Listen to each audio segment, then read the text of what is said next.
Professor Satterley, 70, head of the university's physics department, is near retirement. But his science circus, famed throughout Canada, is as exciting as ever. Here's the subject: air turned into liquid at a 300 below zero temperature. The demonstration begins innocently enough with the professor dropping a few odd objects, a banana, an egg, and so on, into the super frigid liquid air. He prefers fresh eggs. Now a couple of daffodils from the professor's garden, followed by a chunk of rubber tubing. Now the liquid air is expanding and blowing up the balloon. Now let's see those daffodils. And here's the rubber tube. Shatters like glass. Very interesting, Professor, but what about that balloon?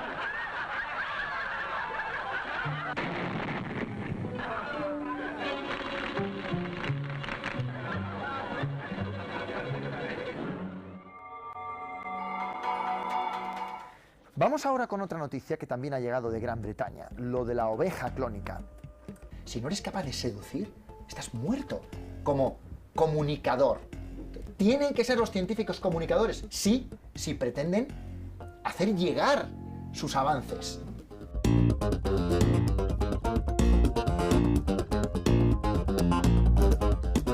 Yo siempre defiendo, y es un poco provocativo, que un buen trabajo, una buena investigación científica, y en este caso biomédica, sí que siempre tiene que acabar con alguna acción de comunicación.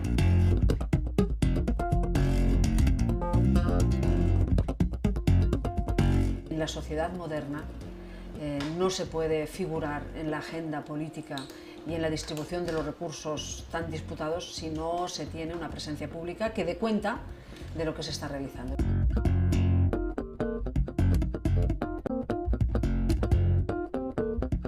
Porque comunicador viene de poner en común, de querer hacer llegar al otro. Y el buen comunicador es el que hace fácil lo que es verdaderamente difícil.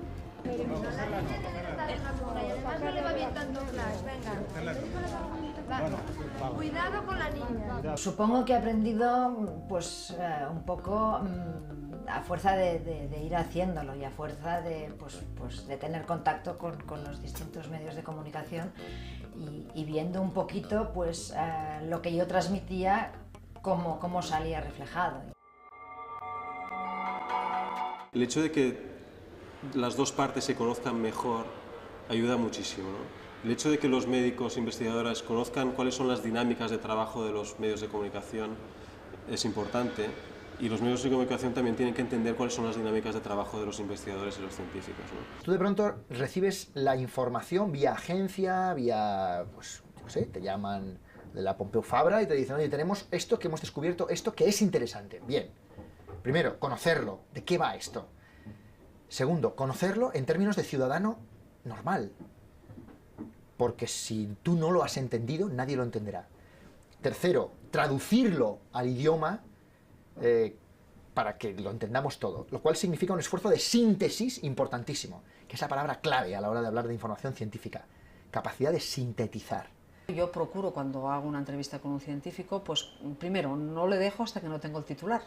Con lo cual, eso ya explica un poco cómo trabajamos los periodistas. Si yo hago una entrevista con un científico y no tengo un titular, sigo hablando hasta que tenga un titular, y en cuanto tengo un titular ya lo sé.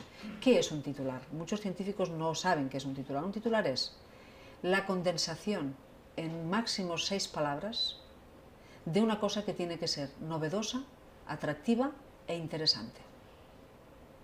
Y por lo tanto, ¿por qué? Porque si no es así, va a haber otra cosa novedosa, atractiva e interesante que va a ser candidata a ocupar ese lugar. La prensa escrita tiene la gran ventaja, uno, que tiene más espacio para contar, normalmente, lo cual significa incorporar más matices. Y dos, que el lector puede releer tantas veces como sea necesario hasta entender de lo que allí le están contando. En cambio, en la tele y en la radio, tú tienes una sola oportunidad de entender. La información no dura 10 minutos o 7 minutos, que es lo que tardas tú en leer a lo mejor toda una página de un periódico, sino dura 60, 70, 90 segundos, y encima tu aportación como periodista dura 20 segundos. y se oye una sola vez. ¡Zas! Y ya, ¿qué ha dicho? ¿Qué ha dicho? ¿Cómo? ¿Qué? No he entendido nada. Los cuásares, los quantums, los planetas, las enzimas, estudian estos premios Nobel la conexión que desactiva un gen. Imposible. Lo primero que un científico piensa cuando va a divulgar su información es que la van a leer sus pares, los que están haciendo lo mismo que él, y por lo tanto está muy preocupado de que se digan las cosas en la terminología y en el punto de debate que está en la comunidad científica. Y muchas veces una noticia llevada al público general, el punto de interés a lo mejor no está exactamente en el punto en el que el científico cree que está el interés, diríamos. A lo mejor está en un paso previo o dos pasos previos, diríamos, ¿no? Este es un problema que con mucha frecuencia hay malos entendidos ahí.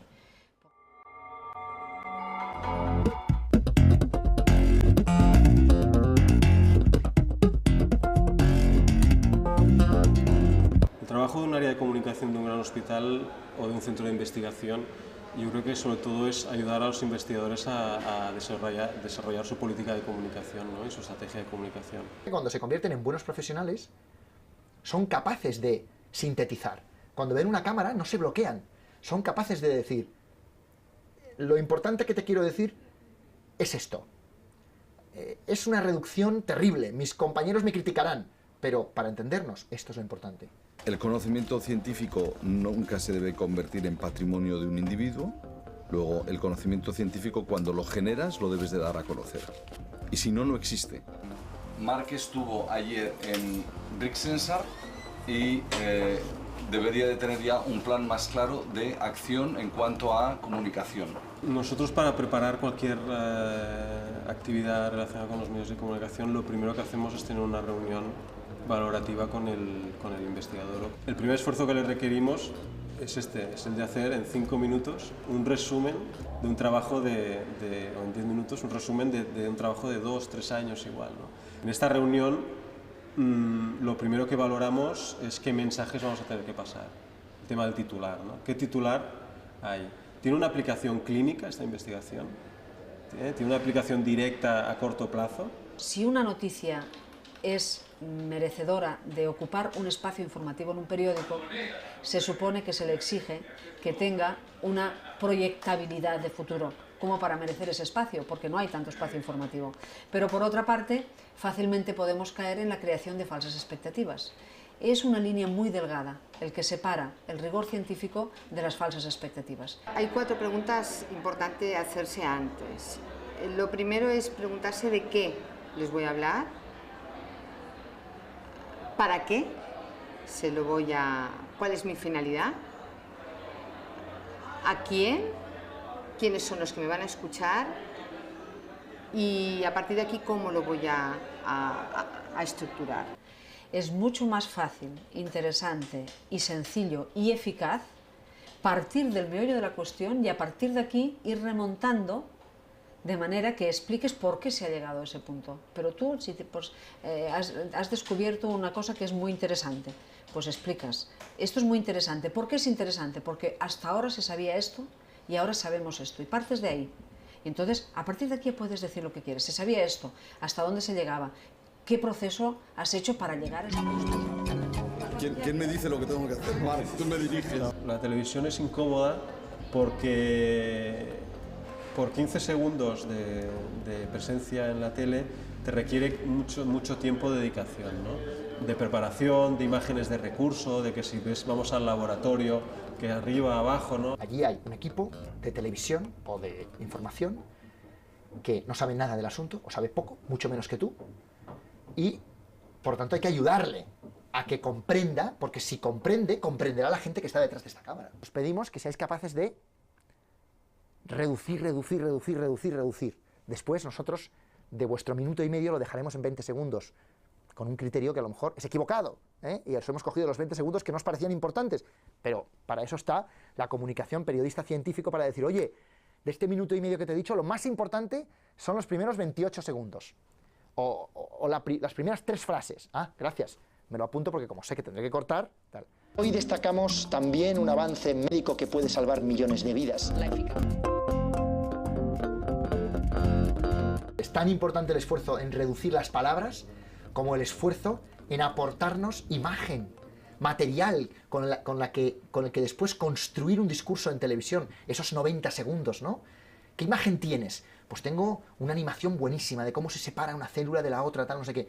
Es una historia que en realidad la usamos en el inicio de la investigación, hacía un año y tal, pero será importante para ti porque te permitirá contar ahí, pues eso, ¿no? Para nosotros es importantísimo.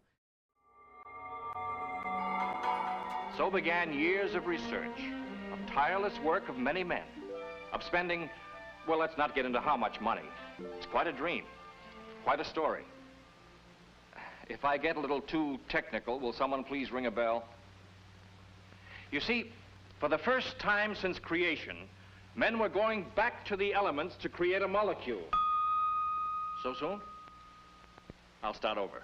Un factor crítico de éxito es el hecho de conseguir utilizar un vocabulario diáfano. Algunos científicos creen que cuanto más intricado es su lenguaje, más listos son, o más serán valorados los trabajos que hacen, o cuantas más dificultades tengan para comprenderle, más en alta estima estará. Es un error garrafal. No es una cuestión de pensar que tu interlocutor no tiene el nivel suficiente, sino que es una persona que no está formada en el ámbito en el que tú eres un experto, y por lo tanto lo que hay que intentar es hacer comprensible algo que para ti es muy normal y muy del día a día. Encontrar ejemplos con los que traducir, masticar, digerir y decir, bueno, pues todo esto que le he contado se reduce a que usted saldría a la calle y oiría menos ruido porque el asfalto de su calle lo han mezclado con un polvo de neumáticos, no sé qué tal, y su vida sería más placentera, por ejemplo. En un principio nadie sabía lo que quería decir in vitro. Y a nadie le significaba nada, no le sugería nada. Ahora sí, hablas de fecundación in vitro, todo el mundo sabe de qué estás hablando. Por lo tanto, en un principio cuando la gente hablaba de bebés probeta, pues bueno, pues era la manera de que todo el mundo se entendiera y supiera de qué se estava hablando. Bé, per nosaltres el naixement d'aquesta nena ha sigut la culminació de molt temps d'estar treballant molt durament, i per tot l'equip de fertilització ha sigut un gran èxit. Estem tots molt contents i esperem que darrere d'aquesta nena neixin tots els demés i que tot vagi igual de bé. La primera vez que estás delante de una cámara de televisión te mueres de miedo y te mueres de vergüenza y no sabes qué cara poner y tienes pánico. Pero poco a poco vas entrando y le vas perdiendo el miedo. Grabamos y el científico pierde la mitad de su capacidad. El científico, que muchas veces es una persona muy apasionada, de pronto le entran temores, ¿no? Uno, ¿seré políticamente correcto? Y entonces empiezan a perder su apasionamiento, que es tan seductor. Es importante que atienda al contenido y, por otro lado, que cuide también su forma. Tics, bueno, pues supongo que tics de repetir expresiones, o tics sí, sobre todo de repetir cosas, o de quizá hacer frases demasiado largas y que la gente no te entienda, o algo así, más o menos. De mirar para arriba, esto sí que es un tic absurdo, pero como de mirar para arriba, no sé por qué razón, pero bueno, de mirar para arriba.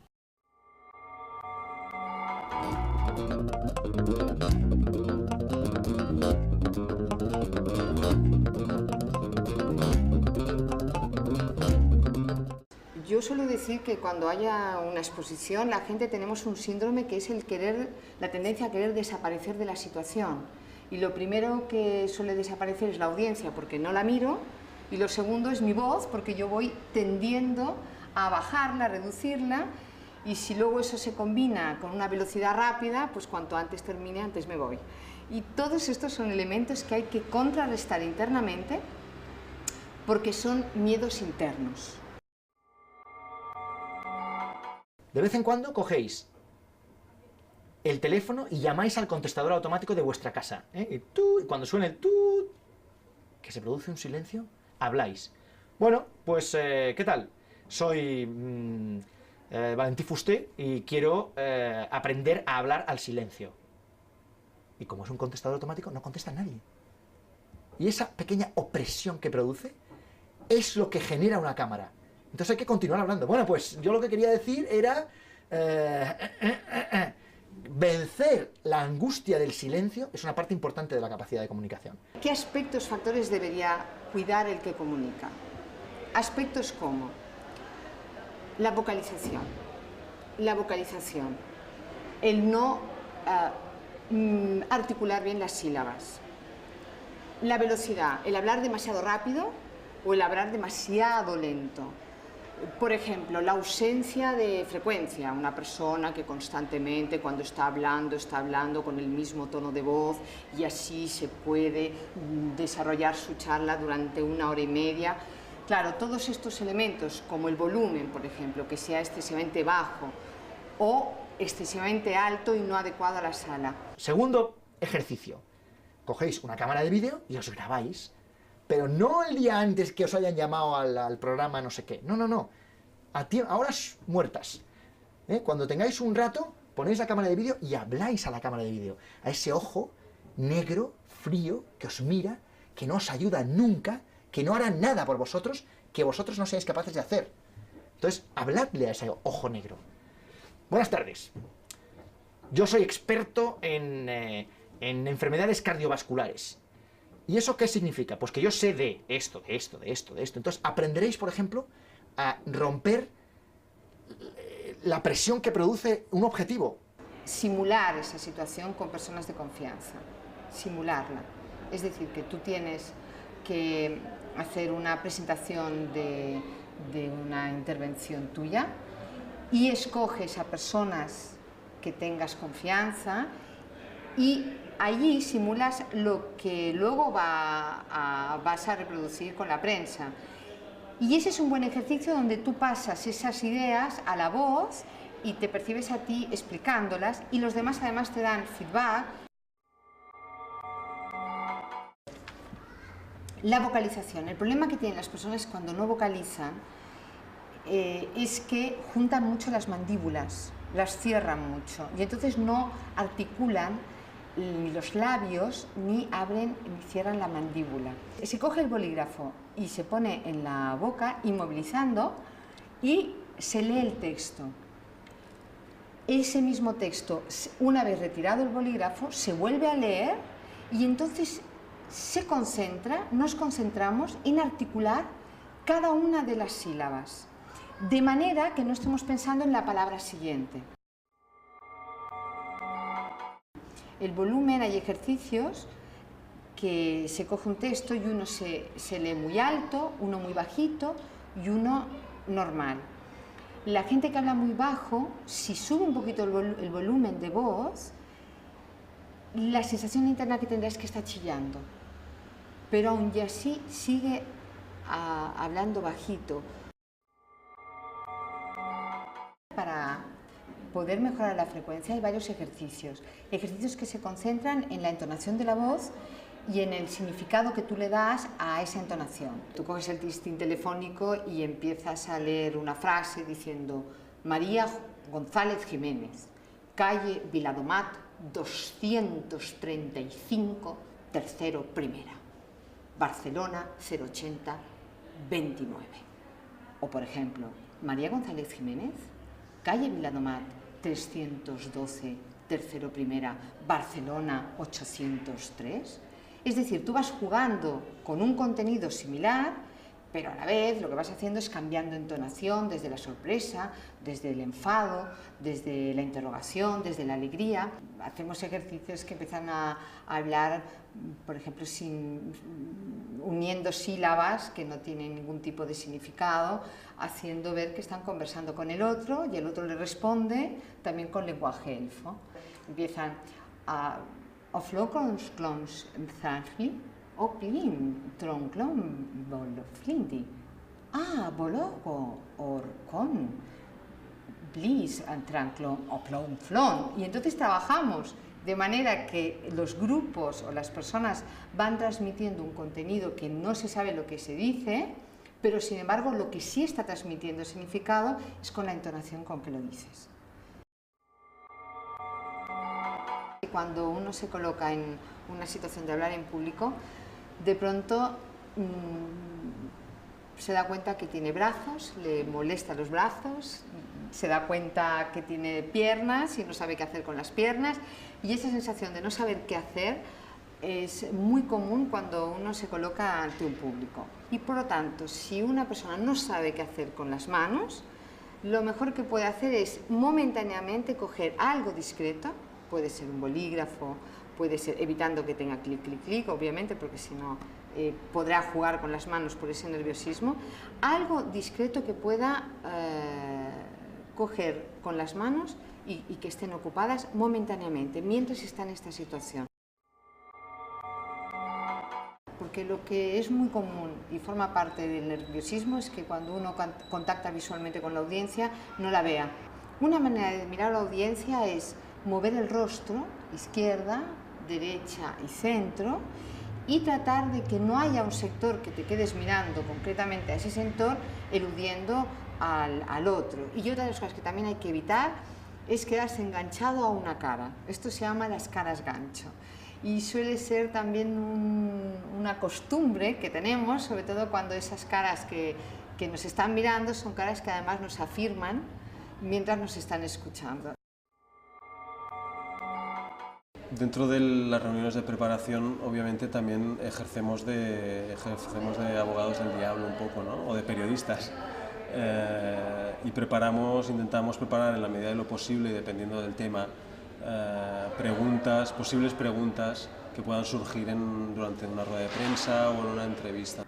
Por tanto, las preguntas hay que escucharlas y también cerciorarse si las hemos comprendido y sin contraatacar al que nos pregunta, darnos la licencia de saber qué tenemos que responder y qué no debemos responder y qué parte de la información está dando por hecho el periodista que es cierta y cuál no es cierta. Nos podemos encontrar con preguntas donde la autoridad que el periodista plantea en la propia pregunta es una autoridad falsa. Entonces, es importante que ese tipo de preguntas seamos muy prudentes y tengamos también la capacidad, con respeto hacia el periodista, pero a la vez sabiendo que nosotros podemos evidenciar que esa autoridad no es cierta, o preguntar, querer explorar de dónde saca ese planteamiento, ese dato. Si tienes tus dudas y no conoces esa noticia, pues claramente lo dices. Mándame la noticia. Mándame la noticia y yo me documentaré y yo me enteraré exactamente de qué va y te diré lo que pienso de eso. Hay a veces tipos de preguntas que nos hacen. ¿Usted qué opina sobre esta nueva investigación y la repercusión que puede tener en la venta de los fármacos del futuro, ¿no? Bueno, este tipo de planteamientos, cuando la investigación, por ejemplo, no está realizada, es prudente no contestarlas y decirle, bueno, hasta que no se realice la investigación nosotros no podremos hablar de qué repercusión esto podrá tener en el ámbito comercial de los antibióticos, ¿no? Lo que yo he acostumbrado a contestar durante mucho tiempo es: lo que yo piense no es más importante que lo que piense cualquier otra persona, es mi opinión, pero yo puedo ser muy progresista o muy liberal o puedo ser, bueno, una irresponsable. De lo único que me tienen que hacer a mí responsable es realmente de que yo haga bien mi trabajo desde el punto de vista técnico. La tendencia natural es a querer contestarlo todo siempre de la mejor manera posible, ¿no? Porque es un poco lo que a nivel cultural nos lleva, ¿no? Pero yo creo que hay que aprender a decir que no y acotar bien cuáles son los mensajes. Por ejemplo, si te dicen clonación sí o no, un tipo de respuesta podría ser, bueno, pues sí apostamos por la clonación terapéutica, pero no por la clonación reproductora. De alguna forma, tú respondes parcialmente a la pregunta que te hacen sin entrar en ese blanco-negro. o incluso también recomendamos relativizar esas preguntas diciendo, bueno, pues depende de cómo se utilice esa clonación y para qué finalidad. En muchos casos, dependiendo de qué técnicas se apliquen, pues hay el tema del coste. ¿Qué coste tiene esa cosa? ¿Qué coste tiene esta otra cosa? Nosotros siempre intentamos evitar al máximo, porque no es representativo ni tiene ninguna implicación a nivel social el coste que pueda tener una cosa, ¿no? Pero los medios de comunicación siempre van a la cifra, a los datos, ¿no? Y después huir de dar muchos datos, ¿no? A pesar de que parezca una incongruencia, nosotros siempre intentamos huir de dar muchísimos datos, sino que tenemos que centrarnos en unos casos concretos, en unos datos concretos que son los que nos interesan pasar, ¿no? A veces nos hacen preguntas que no están relacionadas con el tema por el que se nos ha convocado. Bueno, el tipo de respuesta a este tipo de preguntas es declinarlas, es evitarlas. Y incluso a veces decimos, bueno, este no es el tema central por el que ahora estamos, que vamos a tratar aquí, y por lo tanto pienso que es pertinente pues, que tratemos otro tipo de contenido. Yo les diría, sed naturales. Ser natural parece una cuestión baladí, pero ser natural delante de una cámara es complicado, ¿eh? Yo creo que los ingredientes básicos para que un científico investigador sea un buen comunicador se pueden resumir en los siguientes ítems, ¿no? Uno, la transparencia. Yo creo que hay que dar buen conocimiento de lo que se hace de manera transparente y sin esconder nada. Después el saber estar. Pero a veces te sorprendes porque piensas, ¿cómo se han quedado con este trozo que realmente no era lo más importante de todo lo que me han preguntado? Estoy convencidísima de que las noticias sobre la divulgación científica, la más árida, si hay un latido, la gente lo entiende más, entra mejor y lo comprende muchísimo mejor que si es una simple exposición, diríamos, aséptica y sin más.